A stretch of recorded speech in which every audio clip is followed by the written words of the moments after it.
Now I let the car sit for a little while. I'm gonna demonstrate to you guys inside view of the engine rattle.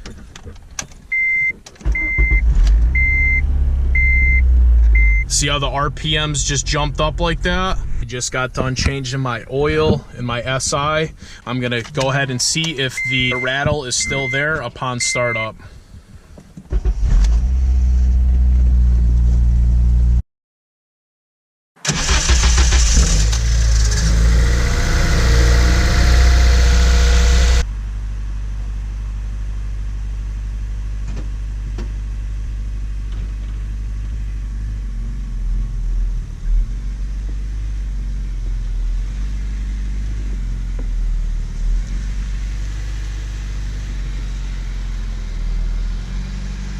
Alright, so if any of you may know what you think the rattling might be coming from inside my engine bay, I want to hear your opinions. Drop all your comments down below on what you think the rattle noise is coming from my engine bay.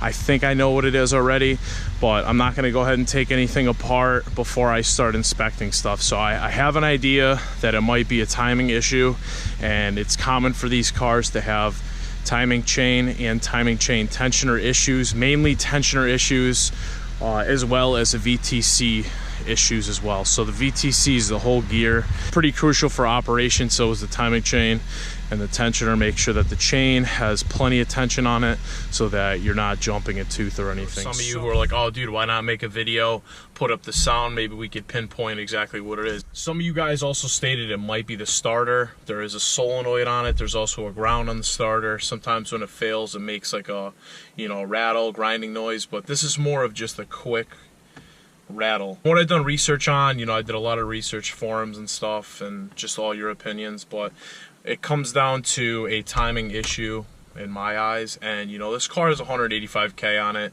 I don't really drive it too easy. Like, I don't like baby it all the time, so I don't know, maybe the tunes are messing with it or whatever, but it's definitely high up there in mileage, whereas to, you know, it wouldn't hurt if I did go ahead and do a timing chain job. Now, I ordered a VTC 50 degree from Honda, 166 bucks later.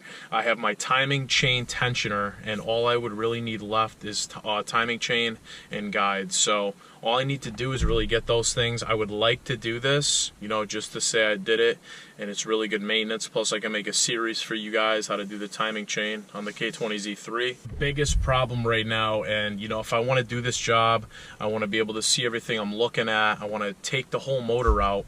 That way I have experience doing that too, because I've never pulled a motor before. So I want to pull the whole motor out, you know, study everything on that, know how to do it so I could get quicker at doing swaps. And then when it comes time to do the Frank build, I'll be able to already pull the K out pretty easy, so it'll make it faster for the next time I go ahead and pull the motor out. So to do the timing chain job, obviously you could do it with the, you know, motor in the car, but I tried getting my hand down yesterday. Like, I was in the engine bay because I had to change the oil, and I was trying to fiddle around near my top motor mount, and literally where that top motor mount is, once you remove that, like, you have, like, there's that much space, and I have like wide hands, so trying to get that timing chain cover off would be an absolute nightmare, and I'm sure a lot of you guys already did that before and it was tough. What I'm gonna do is get all my parts. I'm gonna get my VTC, tensioner, whatever, maybe a chain, guides, call it a day, say I got all my parts, and hopefully within like a month or two I'm working on getting a spot, and I think I already have something lined up, which is gonna be sweet. So shout out to you know who you are for hooking it up. So hopefully everything falls through, and I'll be going down south May 3rd, first week in May, to South Carolina, so North Carolina area. So if you guys are down there, hit me up. I already talked to a few of you guys. Love the Carolinas pretty much, so that's going to be fun. Also, I switched my tune-up on this. Shout out to, I think it's Joshua on Instagram, you know, leading me in the right direction with the, it's Derf tune. And a couple of you guys also run that. Lewis, I think Lewis, you run that too. And let me tell you right now, this is like very, very powerful. Now, compared to coming from E-Tunes to the Derf tune, I will say that E-Tune, you know, is more for like daily driving and like fuel economy, but still has that performance aspect mid-range. Derf tune kind of like not so good MPG, but it has strong mid, and I feel like my top end is back. So I'll be putting a video up for you guys if you want to see that. Drop your comments if you want to see like a couple pulls with the Derf tune. I'll probably put it up anyways. But yeah, I was thinking about, as crazy as it sounds, I was thinking about reverting the ECU back to stock until I can get the timing done and everything, but it's so hard to drive this thing stock, guys. I went back to the stock tune, and it's like, dude, you gotta rev it out to like 58, and it doesn't even feel like it's as strong, because it's like, I don't know, I don't really like the stock feel in the SI. I mean, it's nice for daily driving, but once you have a tune on it, or like a really good bass map, you know what I'm talking about. Summing it up, it's been pretty hard to put out videos. I have some time, but like, it's been the weather I'm working with. I mean, look at, you guys see, you see all the snow. I still got to clean the D series off. By the way, that thing's running still. It's got almost 300K on it. I got to do a bunch of work. It's leaking oil. I think I got to do an oil pan gasket and a few other things, but that thing is still running like a trooper, I will say that. It's been tough to put up content, you know, especially working outside. I was able to change my oil yesterday at my grandfather's shop. I'm running Castrol Edge with a K&N oil filter. I was kind of losing faith on the car because, like, with the tune and stuff and like the whole issue, and the check engine lights and stuff, I just felt like the car wasn't, like, it was coming to an end point. But as soon as I uploaded the new tune last night, it just like transformed the car back to like the way that I remember it being. So I'm gonna probably end up keeping that tune for a while. No shade to E-tunes, still great, still recommend them if you want a reliable setup. Before I go ahead and take anything apart, pull the valve cover when I get the chance to go to my grandfather's shop again. I'm gonna pull the valve cover, I'm gonna check the timing chain, and I may do the tensioner for just a quick fix, but I don't know how that's gonna work. I mean, if the chain already has slack on it,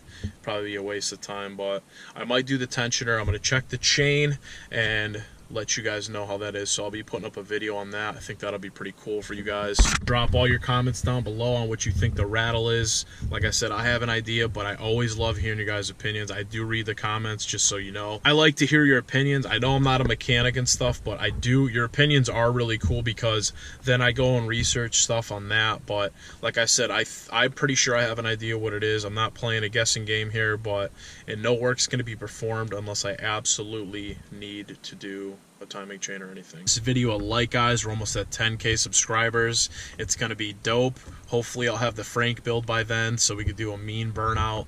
I'll probably do a giveaway and a meetup depending on where I'm gonna be, but I'll be filling you guys in all on that stuff. So 10K, we're right there. Subscribe if you want to see Honda stuff. I know a lot of you guys like Hondas. You know, a lot of haters out there. You still like Hondas, so shoot me a subscribe if you want to stick along on this journey. So I think this year is going to be the year, though, guys. Like, as crazy as it sounds, like, I got a couple plans, and I'm hoping to stay on those plans and stay on track, because I want it to be that one plan. There's going to be no plan B. So the goal of this year is to rebuild this car the way I wanted to, fresh OEM rebuild, you know, possibly K24 bottom end Frank with bolt-ons, tuned, and I want 240, 250 horse. So that is the goal for 2019. I know I've been talking about it, but I want to make it a reality. It's my vision. It's my goal. So, I mean, we're going to make that come true. Stay tuned. I will see you guys in the next video. Peace.